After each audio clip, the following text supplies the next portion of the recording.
Good morning students. ये video में BBA third year के स्टूडेंट्स के लिए बना रहा हूं। अभी आप लोग के एग्जाम्स आने वाले हैं, 10-12 दिन में एग्जाम्स हैं, तो थोड़ा सीरियसली पढ़ाई करो। 4 थ्योरी सब्जेक्ट्स हैं जिनके वीडियोस मैं यूट्यूब पे डाल रहा हूं। आप इस चैनल को सब्सक्राइब करके रखो, सारे अपडेट्स मिलते रहेंगे। मोर एजुकेशन करके चैनल का नाम है। और कॉस्टिंग की प्रैक्टिकल क्लासेस अब स्टार्ट होने वाली है 28 से लेके, और 3 मई तक मैं सारा कंप्लीट करवा दूंगा। थ्योरी प्रैक्टिकल 100% सब कुछ कंप्लीट हो जाएगा। और फीस स्ट्रक्चर भी बहुत कम है, हम लोग 1000 रुपीज फीस स्ट्रक्चर चार्ज कर रहे हैं। ऑब्जेक्टिव यही है, बेसिकली मैं एमबीए पढ़ाता हूं, 2006 से पढ़ा रहा हूं, 18 साल का मेरे को एक्सपीरियंस है। तो हो सकता है जो बच्चों से रिलेशन बने, आगे एमबीए में क्लासेस में बच्चा मेरे पास आ जाए। सबसे इंपॉर्टेंट चीज बता रहा हूं, जॉब रिपोर्ट आया वर्ल्ड इकोनॉमिक फोरम का, जिसमें उन्होंने बताया कौन सा जॉब आने वाला है। बिग डेटा, फिनटेक, एआईएमएल, जबरदस्त डिमांड आएगी। तो आप लोग जो एमबीए में स्पेशलाइजेशन चूज करें, ये वाला स्पेशलाइजेशन चूज करना जहां पर डिमांड ज्यादा होगी। और फास्टेस्ट ग्रोइंग डिक्लाइनिंग जॉब दिखाई देगा आपको, post office clerk, bank teller, data entry, cashier, इनकी जॉब जाने वाली है। तो आप लोग थोड़ा सा ध्यान रखना। बाकी मेरी क्लासेस है ऑनलाइन ऑफलाइन रिकॉर्डेड, तीनों मोड पे चलती है। उसके अलावा मैं IIM Ahmedabad top 20 school of MBA, जहां मैं हर साल बच्चों को लेके जाता हूं, ये हर साल की फोटोज आपको दिखाई दे रही होंगी। उसके अलावा मैं मुंबई में पढ़ा रहा हूं, मैं जयपुर में पढ़ा रहा हूं, मैं अलग अलग कॉलेजेस में, आपके आर्या कॉलेज हो गया, अलग अलग कॉलेजेस में मैं पढ़ा रहा हूं। राइटर भी हूं, एमबीए का बुक्स में 2008 से लिखा हूं, 2010 में बुक लिखा, 2011 में बुक लिखा। ये सारे वीडियोस मेरे मिल जाएंगे आप लोग को। अब सुनो, सबसे इंपॉर्टेंट चीज, आपको कॉस्टिंग की क्लासेस तो मैं दूंगा ही दूंगा, साथ की साथ सबसे इंपॉर्टेंट बात मैं आप लोगों से कर रहा हूं कि अगर मान लो आप एमबीए का प्लान भी कर रहे हो कहीं से भी, तो मेरे से बात जरूर करना। क्योंकि बेसिकली मार्केट पे इतने काउंसलर्स घूम रहे हैं जो कमीशन एजेंट्स हैं, पैसा लेंगे, एडमिशन कराएंगे और फोन स्विच ऑफ हो जाएगा। यहां पे मैं 2 साल तक आपको पढ़ाऊंगा। और कौन सा कॉलेज बेस्ट है, 18-19 साल का एक्सपीरियंस है, इतने बच्चे पढ़ा चुका हूं मैं, एक एक कॉलेज को जानता हूं अंदर क्या कराएगा, कितने का प्लेसमेंट देगा। तो ये सारी चीजें आपको मिलेंगी, पूरा डिटेल मिलेगा। तो आप मेरे को व्हाट्सएप पे डिटेल जरूर भेजना अगर एमबीए का अगर प्लान कर रहे हो आप। और बाकी अगर आपको क्लासेस लेनी है कॉस्टिंग की, तो प्रॉपर क्लासेस आपको मिल जाएंगी। आप प्रॉपर क्लासेस लो, कोई डाउट हो तो मेरे को जरूर बोलना। Okay, best of luck for your examination. अच्छे से पढ़ो और कोई डाउट आए तो मेरे को बोलना। चलिए शुरू करते हैं।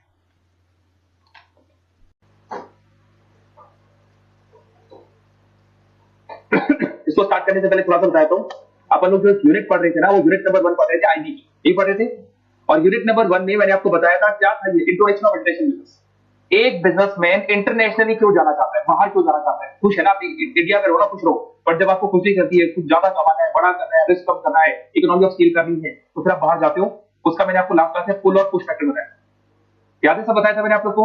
और ये सारा बताने के बाद में फिर अपने पुल पुश फैक्टर देखे थे, वो सारे एक ही थे, बट कॉन्सेप्ट बार बार ये कह रहा था। हाँ, पुल और पुश फैक्टर थे वो। ठीक है, अब इधर से आ जाओ। अब इसके अंदर आप एक बार सिलेबस को और निकाल लो, थोड़ा सा आपको क्लियर होगा कि मैं कहने की कोशिश क्या कर रहा हूँ। एक बार आप सिलेबस निकाल लो तो आपको समझ में आएगा कि अपन कहाँ खड़े हैं और क्या पढ़ने हैं। इधर आ जाओ। फर्स्ट यूनिट थी meaning of international business, domestic business versus international business. ये बताऊंगा, अभी बताया नहीं मैंने आपको। इंपॉर्टेंस ऑफ इंटरनेशनल बिजनेस हो गया, major participants of international business आज करेंगे, स्कोप ऑफ इंटरनेशनल बिजनेस हो गया। ठीक है, अब इधर से आ जाओ भैया, स्टार्ट कर रहा हूं मैं। हाँ,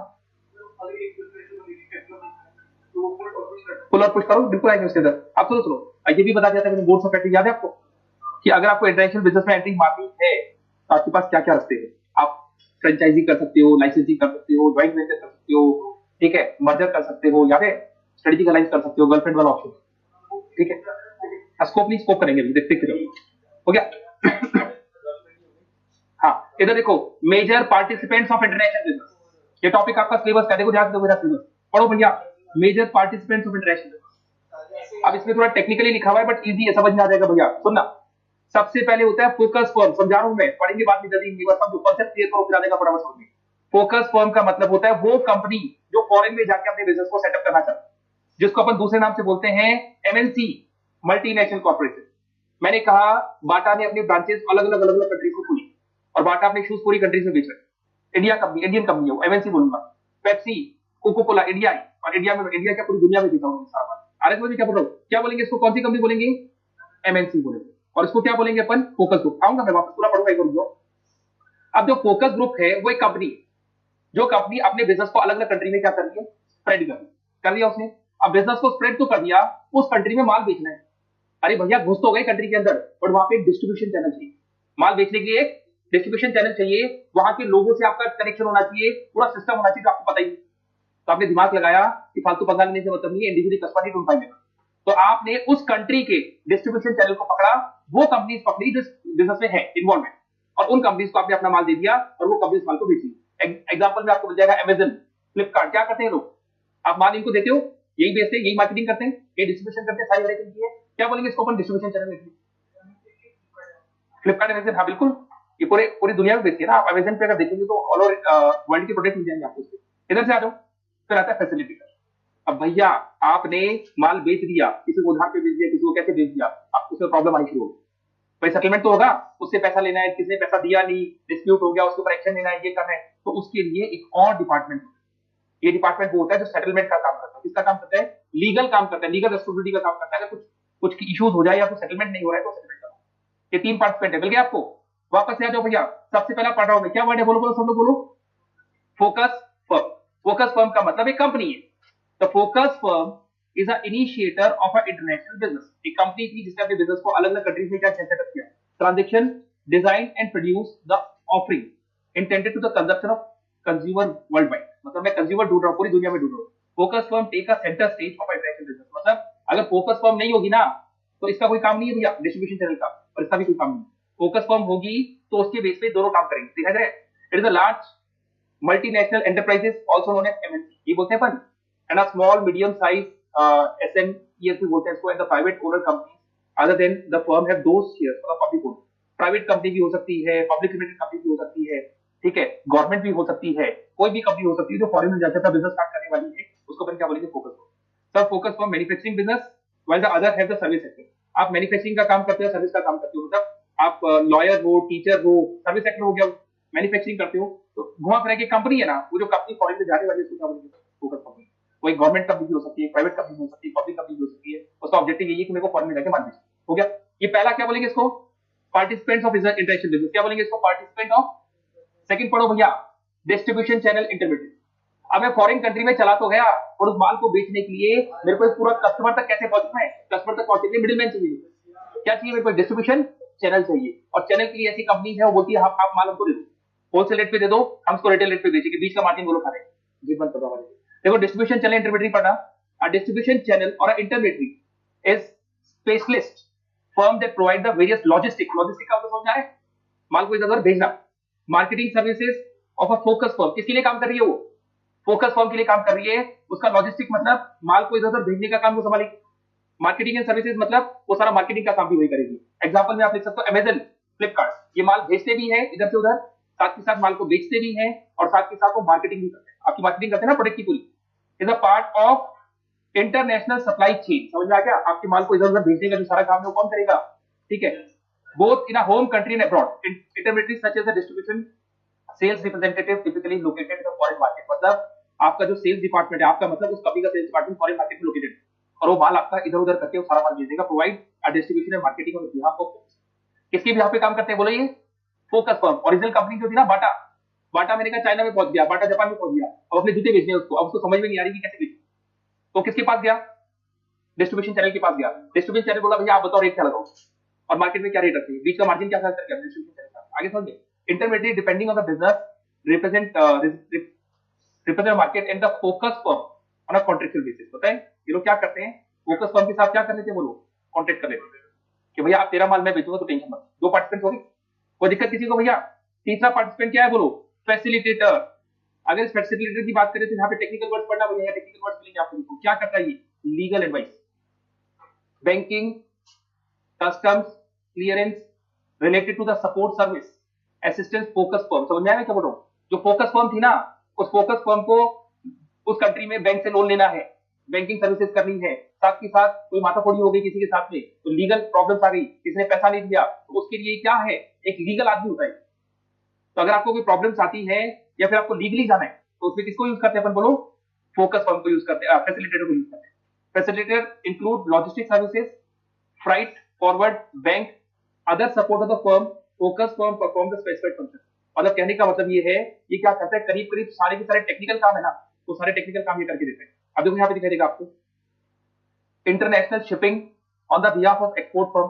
भाई जब आप माल को इधर से उधर एक्सपोर्ट इंपोर्ट करोगे ना, तो डॉक्यूमेंट्स बनते हैं, लीगल डॉक्यूमेंट्स होते हैं, टेक्निकल काम है, इतना इजी नहीं एक्सपोर्ट इंपोर्ट करना, तो सारा काम ये करके देगा आपका, ठीक है। Like travelling agent, cargo, facilitating both home and foreign market. बस इतना सा समझ लो, ज्यादा अंदर जाने की जरूरत नहीं है। 3 है, कौन कौन से बोलो, major participants of international business, focus firm, distribution channel, और तीसरा क्या, फैसिलिटी। बोलो भाई, हो जाएगा ना? आया समझ में क्या बोल रहा हूँ मैं? हाँ, अब इधर से आ जाओ, इंटरनेशनल बिजनेस फिर से पढ़ रहा हूँ मैं। Transition required a participant for numerous focus for intermediary and facilitator. कौन कौन होते हैं इसमें? तीन होते हैं। ऑल वर्क क्लोज टुगेदर, ये आपस में मिलकर काम करते हैं। समझ में क्या बोल रहा हूँ? The activity of three group of participant overlap in some degree. कई बार ओवरलैप करती है, कई बार वो कंपनी क्या कहती है, मैं तो चाइना में जाके माल खुद ही बेचूंगा, मेरे को उसकी जरूरत नहीं। तो उसका काम भी कई बार कंपनी फोकस फॉर्म खुद ही कर लेती है। The focus for perform a certain activity internally and delegate the other function of intermediate and facilitating the specific special expertise need. बार बार ये ध्यान से देखना, आप खुद अगर माल बेचोगे ना तो थोड़ा ही बेच पाओगे, और जो आदमी उसको काम ही यही है उसका माल बेचना, उसका सप्लाई चेन का काम है, तो वो ज्यादा अच्छे से आपका बिजनेस क्या कर पाएगा, ग्रो कर पाएगा। चलो ये सब तो हो गया, इसको छोड़ो और वापस से चलते हैं। अपन लोगों ने इंपॉर्टेंस पढ़ दिया था। चलो एक बड़ा इंटरेस्टिंग है, ये फटाफट हो जाएगा, इसका कुछ भी नहीं है। एक बार सिलेबस को देखो भैया, सिलेबस में क्या है, डोमेस्टिक बिजनेस और इंटरनेशनल बिजनेस का डिफरेंस क्या है, एग्जाम में आ सकता है। What is the difference between domestic business international business? और लास्ट क्लास से अभी तक पढ़े जा रहे हो बार बार, आपको सब पता है क्या बोलने वाला। हाँ भाई, डोमेस्टिक बिजनेस का स्कोप क्या होगा बताओ सब लोग? Limited scope. भाई आपका जो एरिया वो क्या है, बोलो? लिमिटेड है। अनलिमिटेड थोड़ी है, कितना माल बेचोगे? लिमिटेड माल बेचोगे। There is a wide scope carried out beyond a national boundaries, मतलब आप अपनी कंट्री की बाउंड्री से क्या चलेंगे, बाहर चलेंगे, दिखेगा। और इसमें क्या होता है, scope confined to the within the country boundary, border. मैं मेरी इंडिया के अंदर अंदर माल बेच रहा हूँ, और अगर मैं इंटरनेशनल चला गया ना तो मेरी जो बाउंड्री है वो क्या हो जाएगी, इंटरनेशनल हो जाएगी। आगे पढ़ो, बेनिफिट पढ़ना। Domestic business has less benefits, बिल्कुल लेस बेनिफिट होगा। और ऑर्गेनाइजेशन द कंट्री है बेनिफिशियरी, ठीक है। इधर इंटरनेशनल बिजनेस, अगर इंटरनेशनल बिजनेस करता हूं मेरे बेनिफिट्स क्या होंगे, ज्यादा होंगे। अब आ जाओ मार्केट फ्लक्चुएशन। सुनना भैया, ध्यान से सुनना। अगर मार्केट में फ्लक्चुएशन होता है ना, तो आप तो खाली एक ही कंट्री में काम कर रहे हो, डूबोगे तो पूरा डूबोगे। और अगर आप अलग अलग कंट्री में काम कर रहे हो तो आपके लॉसेस क्या हो जाएंगे, कम हो जाएंगे। Market fluctuation greatly affect the domestic organization as a result in a nominal gain and some huge losses can be operate on a single market। ध्यान से पढ़ना, बहुत बड़ा लॉस हो गया क्योंकि मैं खाली एक ही मार्केट में काम कर रहा था, बाउंड्रीज के अंदर अंदर था। और अगर मार्केट में फ्लक्चुएशन हुआ, मैंने कहा रिसेशन मंदी आ गई, तेजी आ गई, ये हो गया, और मैं 10 कंट्रीज में ऑपरेट कर रहा हूँ, एक कंट्री में मंदी तेजी आ गई तो क्या फर्क पड़ता है, बाकी 9 में तो कमा दूंगा। Due to the expansion of market search, international business have less impact on the market fluctuation. अगर मार्केट में फ्लक्चुएशन भी होता है तो इंटरनेशनल बिजनेस से ज्यादा फर्क नहीं पड़ता है। They can recover the losses from the another market.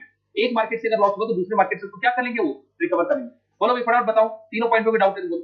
Scope limited होगा, इसका स्कोप अनलिमिटेड होगा। बेनिफिट लिमिटेड बेनिफिट होंगे, उसके बेनिफिट।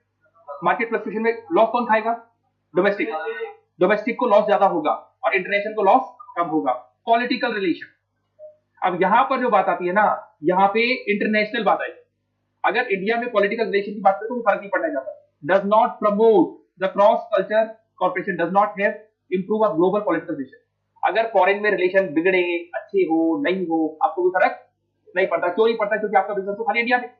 बट अगर आप इंटरनेशनली काम कर रहे हैं तो आप ये चाहोगे कि आपकी कंट्री की गवर्नमेंट सारी कंट्री से क्या करके रखे, अच्छा रिलेशन मेंटेन करके रखे। अगर कंट्रीज के साथ में रिलेशन अच्छा होगा तो आपको माल बेचने में दिक्कत नहीं आएगी। The global politician relation enhance the international business.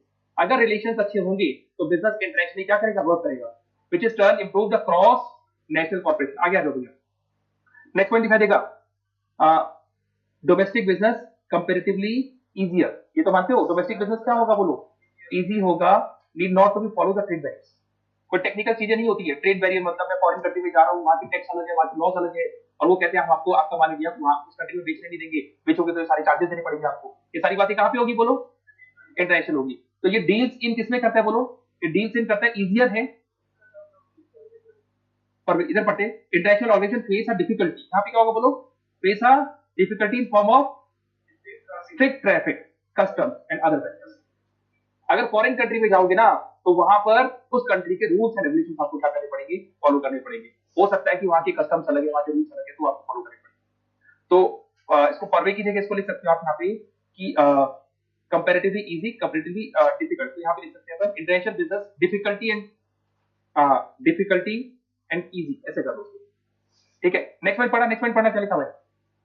हाँ भाई 5 पॉइंट तो कोई डाउट है क्या, क्लियर हो गया? पढ़ो पढ़ो, नेक्स्ट पॉइंट पढ़ो, शेयरिंग ऑफ टेक्नोलॉजी, ठीक है। अगर डोमेस्टिकली हो तो आपको ठीक है ना, ज्यादा शेयरिंग करेंगे, no do not share it, ठीक है। अगर मान लो आपके पास कोई टेक्नोलॉजी और आप इंडिया में काम कर रहे हो, ठीक है, कोई दिक्कत नहीं, हो रहा है आराम से। बट अगर आपके पास कोई टेक्नोलॉजी है और आप अलग अलग कंट्री में जाके काम करते हो तो वहां के एम्प्लॉइज के साथ आपको काम करना पड़ेगा, उधर के लोगों के साथ में। किसी के साथ आप ज्वाइंट वेंचर कर रहे हो, किसी के लाइसेंस कर रहे हो, किसी के साथ आपने फ्रेंचाइजी कर रखी है, तो अपनी टेक्नोलॉजी को उसको क्या करोगे, शेयर करना पड़ेगा। ठीक है, domestic organisation only adopt a new technology, do not share the latest technology prevail in the worldwide, do not adopt but also share the international। आपने उसको क्या करना पड़ेगा, शेयर करना पड़ेगा। ट्रेड रिस्ट्रिक्शंस, अगर ट्रेड रिस्ट्रिक्शन की बात करें, द ट्रेड रिस्ट्रिक्शन फीस और forecast on land agriculture areas and development, government laws and licensing and traffic trade restriction. देखो ट्रेड रिस्ट्रिक्शन दोनों साइड होते हैं, यहाँ पे खाली एक ही कंट्री के ट्रेड रिस्ट्रिक्शन होंगे, इंडिया के अंदर जो रिस्ट्रिक्शन है वो फॉलो करने पड़ेंगे, और यहाँ पे अलग अलग कंट्री के अलग अलग ट्रेड रिस्ट्रिक्शन होंगे, अलग अलग गवर्नमेंट लॉज होंगे, लाइसेंस होगा, टैरिफ होगा। डिस्टेंस, यहाँ पे कस्टमर के बीच में टैरिफ, टैरिफ मतलब चार्जेस, टैक्सेस होते हैं। ठीक है, कंज्यूमर के और प्रोड्यूसर के बीच में डिस्टेंस क्या होगा, यहाँ पे डोमेस्टिक में consumer is less time in the business operation due to a short, और यहाँ पे क्या होगा, delay in payments in the transaction because. बोलो यहाँ तक कोई डाउट है क्या? क्या ये तो क्लियर हो गया कि डोमेस्टिक और इंटरनेशनल में क्या डिफरेंस। ठीक है, तो अगर इसको ध्यान से देखें तो आपको समझ में आ रहा होगा सारा का सारा। स्कोप क्लियर हो गया, बेनिफिट क्लियर हो गया, मार्केट क्लियर हो गया। ये हेलो, हाँ नहीं सब सही है, ठीक, हाँ बिल्कुल बिल्कुल, हाँ बिल्कुल ठीक।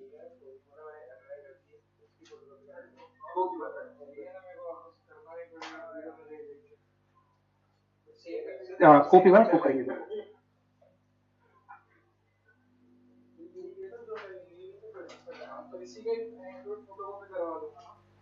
चलो अब सुना फिर से रिपीट कर रहा हूँ। देखिए डोमेस्टिक और इंटरनेशनल के बीच में डिफरेंस पॉइंट्स क्या हो जाएंगे ना आपको।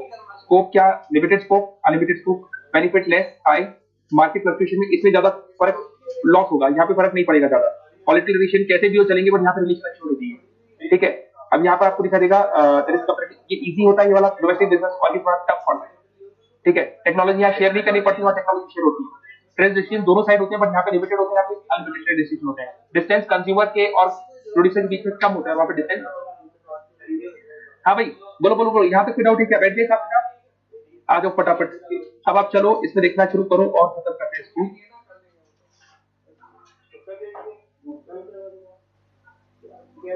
पुश और पुल फैक्टर हो गया, ये रहा scope and objective of international business. Tables को देख लो क्या क्या हो गया। डोमेस्टिक वर्सेस इंटरनेशनल हो गया, इंपॉर्टेंस हो गया, मेजर पार्टिसिपेंट, स्कोप बाकी है, और मेन बाकी स्कोप ऑफ इंटरनेशनल बिजनेस और मेन का हल्का तो देखेंगे। अब देखो अगर मैं ऑब्जेक्टिव और स्कोप की बात करूंगा तो जो पुश और पुल फैक्टर थे ना उनको आराम से चिपका लो। पता है आप क्यों जा रहे हो, मतलब क्या स्कोप, कुछ तो दिख रहा है आपको।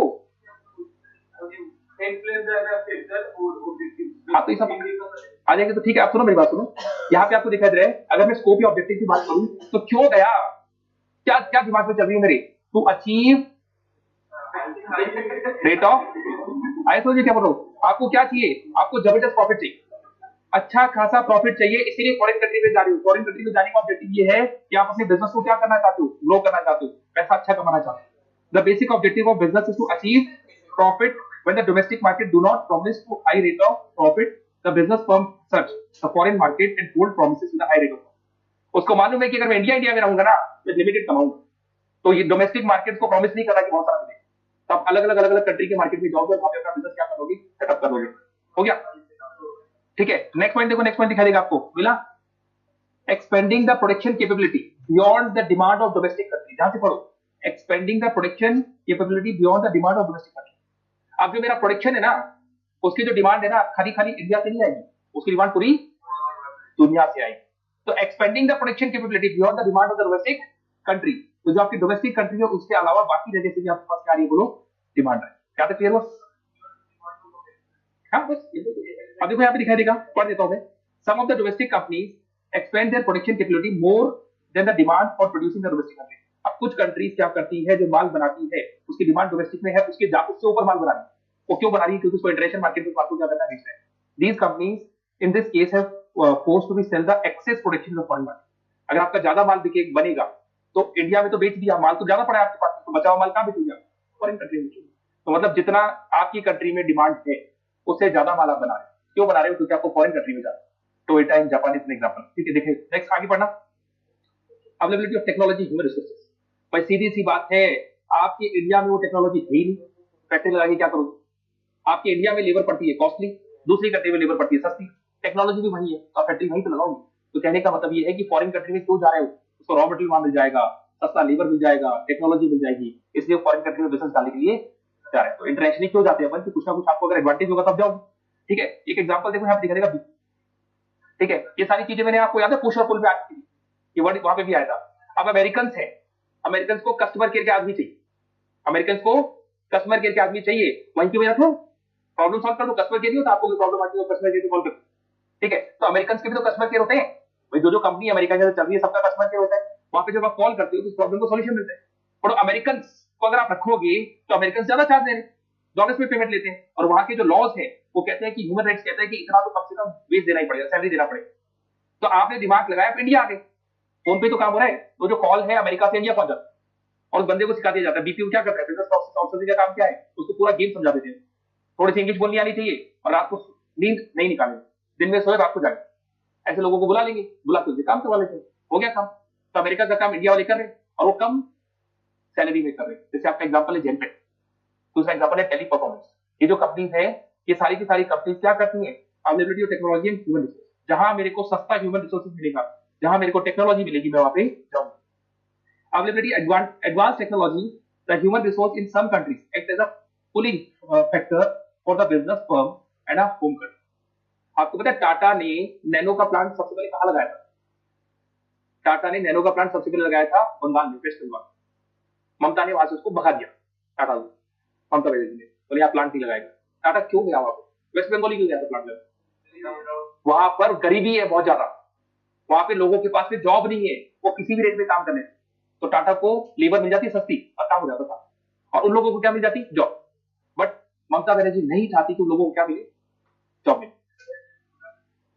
और आप सीएम हो, आप परमिशन नहीं दोगे तो आपकी यहाँ पे जमीन कैसे लगा सकते हैं, लगाने का तो आप नहीं करोगे, तो सीएम हो आप।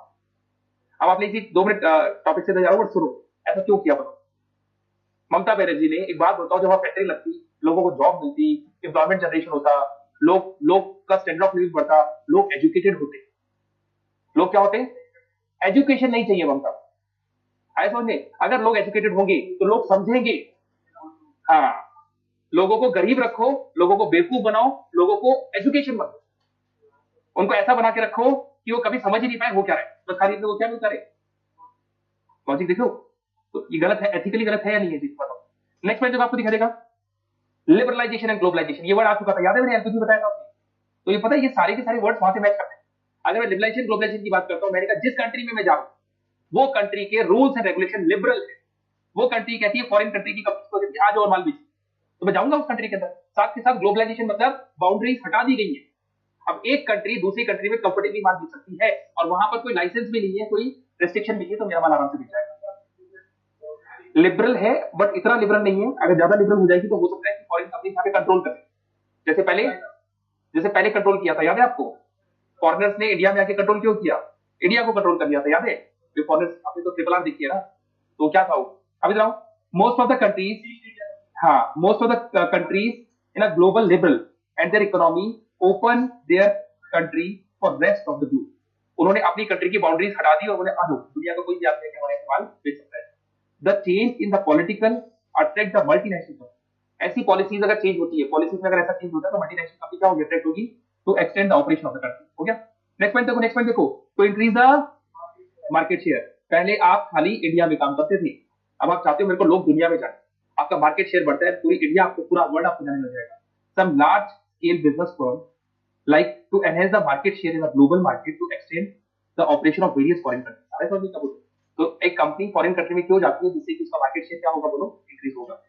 टैरिफ एंड इंपोर्ट कोटास, अब ध्यान से सुनना भैया, टैरिफ एंड इंपोर्ट कोटास का मतलब ये है कि जिस कंट्री में ज्यादा टैरिफ नहीं है, टैरिफ मतलब टैक्सेस नहीं, और इंपोर्ट पर रेस्ट्रिक्शन नहीं लगाती, आप जब आप एक्सपोर्ट करोगे, आप फॉरेन कंट्री में माल बेचोगे, तो वो कंट्री क्या कर रही है, आपसे इंपोर्ट कर रही है। अगर वो कंट्री इंपोर्ट पर रेस्ट्रिक्शन लगा रही है तो आपका माल वहां पे नहीं बिकेगा, और बिकेगा, अगर बिकेगा तो उस पर रेट्स बहुत हाई, ठीक है, उस पर टैक्स लग जाएगा। जैसे एक छोटा सा एग्जांपल देखें, अगर आप बाइक की बात करें तो एक बाइक आती है कि हायाबुसा, सुना आपने, सुजुकी धूम मूवी, सुजुकी जो कंपनी है जिसने बाइक बनाया वो इंडिया की नहीं है, वो जापान की कंपनी।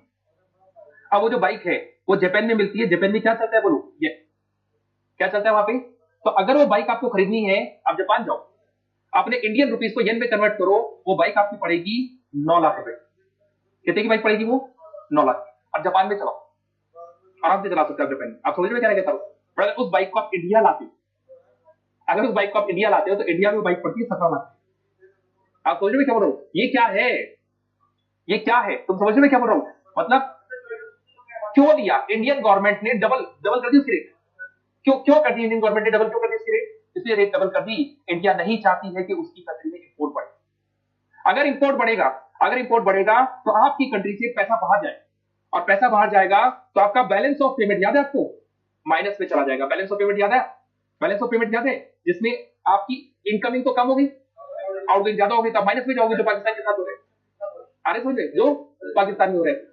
ऐसा करने से कंट्री की करेंसी डाउन होगी, कंट्री की इकोनॉमी डाउन होगी। इसीलिए बहुत सारी कंट्रीज है जो इंपोर्ट पे लिमिट लगाती है, इंपोर्ट पे टैक्स लगाती है, जिससे कि इंपोर्ट क्या हो, कम।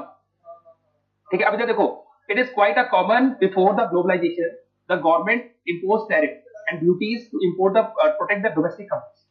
अगर मैं महंगी कर दूंगा ना फॉरेन की चीजें, तो मेरी लोकल कंपनियां बच जाएंगी। अदरवाइज जबरदस्त क्या हो सकता है बोलो, competition. Some government also fix import quotas in order to reduce the competition with the domestic company in the foreign companies. कई गवर्नमेंट ये कहती है कि भैया एक लिमिट से ज्यादा इंपोर्ट नहीं करेंगे, तो वो आ ही नहीं पाएंगी। अगर फॉरेन की कंपनी नहीं आ पाएंगी तो इंडिया की कंपनी क्या रहेगी बोलो, बची हुई रहेगी। This practice is prevailing not only in the developed countries but also in the advance countries. क्यों करती है ऐसा? जिससे कि अपनी कंट्री के लोगों को बचाना चाहती है। बोलो भाई, आया कि नहीं आया समझ में? बताओ फटाफट बताओ, ऑब्जेक्टिव क्या है? क्यों क्यों जा रहे हो फॉरेन मार्केट में? बोलो। प्रॉफिट कमाना है, अपने बिजनेस को एक्सपेंड करना है, प्रोडक्शन बढ़ाना है। ठीक है, इकोनॉमी ऑफ स्केल और आएगा इसमें डालने। इकोनॉमी ऑफ स्केल मतलब वेल्थ प्रोडक्शन करो तो कॉस्ट कम हो जाएगी। ठीक है, ऐसी कंट्री में जाऊंगा जब सस्ता लेबर मिलेगा, टाइम पे मेरे को टेक्नोलॉजी मिल जाएगी। अरे सुनिए, तो फॉरेन के लोग इंडिया में आके जेनपेक इंडिया क्यों आई, ये एग्जांपल हो जाएगा उसका। जिस कंट्री में लिबरलाइजेशन है, जहां पर आराम से मेरा बिजनेस चलेगा, वहां जाऊंगा मैं, अपनी अपना बिजनेस बढ़ाऊंगा। ठीक है, टैरिफ कोटास जहां कम होंगे, टैरिफ और इंपोर्ट कोटा कम होंगे उस कंट्री में। हो गया भाई, हो गया, यहाँ तक क्लियर है? अब देखो आपका सिलेबस पे चलते हैं। मीनिंग ऑफ इंटरनेशनल बिजनेस देख लेते हैं एक बार। मीनिंग वही बातें करते हैं। डोमेस्टिक वर्सेस इंटरनेशनल हो गया, इंपॉर्टेंस हो गया, मेजर पार्टिसिपेंट हो गया, स्कोप। ठीक है, इधर से आ जाओ। मीनिंग और देखो। इट इज नोन दैट, ध्यान से पढ़ना, बड़े इंटरेस्टिंग वर्ड सीखे। No country is capable enough to produce all the things and the commodities that it requires. ये लाइन बड़ी इंटरेस्टिंग है। कोई भी कंट्री सब कुछ नहीं बना, बहुत सी चीजें ऐसी है जो आपके पास है ही नहीं, तो वो चीजें तो आपको फॉरेन से लेनी पड़ेगी। आपके पास उसका कोई ऑप्शन नहीं है। तो अगर आप लोगे, क्रूड ऑयल नहीं है आपके पास, तो आप फॉरेन से लोगे, तो फिर उसका आपको इंपोर्ट एक्सपोर्ट तो करना पड़ेगा। तो इंटरनेशनल बिजनेस आएगा। इंटरनेशनल बिजनेस क्यों बनता है? चिप वाला ताइवान, ताइवान के पास ही मिलेगी, वो इंडिया के पास मिलेगी। अब पढ़ो, has a country to have to important to these commodities, दिखा देगा। ठीक है, the countries have import these commodities. अब कंट्री के पास कोई ऑप्शन नहीं बचा, वो कमोडिटीज को क्या करेंगे बोलो, इंपोर्ट करेंगे, क्योंकि वो चीज वहां पे अवेलेबल नहीं। Also the export commodity produce by them which is suffer surplus consumption. अब मैंने कहा आफ्टर कंजप्शन, एक छोटा सा एग्जांपल देता हूं। आपके पास भाई गेहूं उगता है, दबा के उगाते हो, आपने सारा इंडिया में जितना खपाना है खपा दिया, लोग खा लिए, तो भी बच गया। क्या करोगे बचे हुए माल का? एक्सपोर्ट करेंगे। देखो, they export the commodities produce by them which is surplus after consumption. मैं तो खा पी दिया, तो भी बच गया, तो बचा हुआ क्या कर दूंगा मैं? Other all these factors are led to the rise of importance of international, इसीलिए इंटरनेशनल ट्रेड बिजनेस आया। ये माइक्रो लेवल पे और मैक्रो लेवल पे दोनों जगह पे क्या करता है, वर्क करता है, लेवल करता है। Presently the international trade become a necessary for every country whether develop और डेवलपिंग कंट्री, चाहे वो डेवलप कंट्री हो, अंडर डेवलप हो, डेवलपिंग हो, सबके लिए जरूरत। तो भैया फिर से बताओ, इंटरनेशनल ट्रेड की जरूरत क्यों पड़ी? क्योंकि कोई भी आदमी, कोई भी कंट्री सारा का सारा माल नहीं बनाती, उसको इंपोर्ट करना ही पड़ेगा। बहुत सी कंट्रीज है जिनके पास में कुछ चीजें ऐसी जो सरप्लस में होती है, वो कंजप्शन करके भी बचा लेती है, तो बचे हुए माल का क्या करेंगे, वो एक्सपोर्ट करेंगे। तो इस तरीके से क्या है कि पूरा कॉन्सेप्ट है कि इंटरनेशनल बिजनेस की जरूरत क्यों पड़ती है। बोलो बोलो, जहां तक इंडिया का टी हो गया, इंडिया के मसाले हो गए, इंडिया का हैंडीक्राफ्ट हो गया, कीवर्ड फिक्स है इसके अंदर। ठीक है, चलो भाई छोड़ दूं, हो गया क्या यहाँ तक? तो मेरी तरफ से आप लोग का जो यूनिट नंबर 1 है वो कंप्लीट हो गया।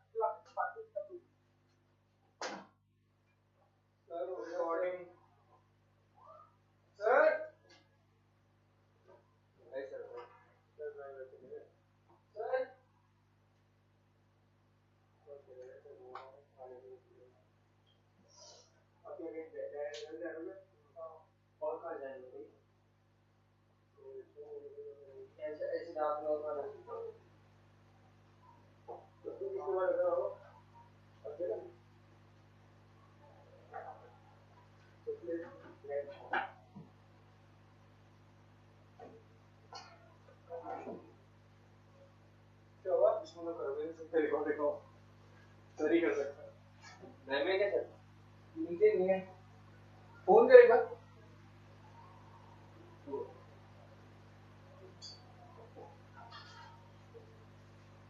वहां से फर्क क्या पड़ा कितने मिनट ही बनेगी 1.5 पे करने से कितने मिनट ही होगा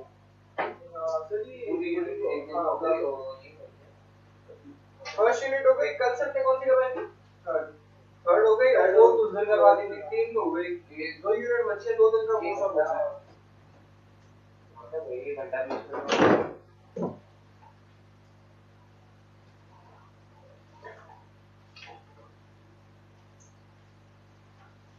सर